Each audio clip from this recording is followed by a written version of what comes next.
chân lên còn rớt to vào bay hay là đi tôi thằng tức đi bay gì mà đó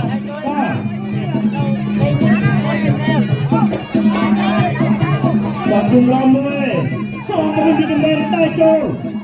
chạm áo vào đây lên nhà cái đó vào bay thầm ôi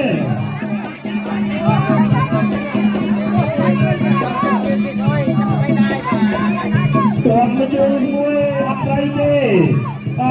mê tay kim bên không phong mà chơi làm cho mình chắc chương trình của mình tranh kim bên mặt nơi chắc chương trình của mình chẳng hạn ôi là được đây cho kim bên tua đi đây này như thế này chắc bên kim bên kim bên tua được đi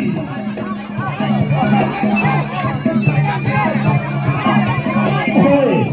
đây đây đây này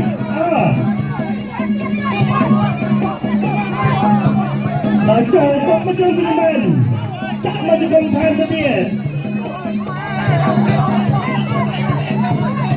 ôi trời này là tốt mà chơi kim bên đào cho kim bên bùi một anh đi cây gặp cây đi làm bên chơi làm bên chơi này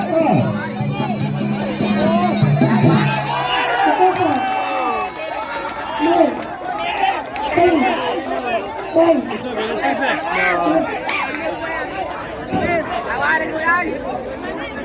Agora,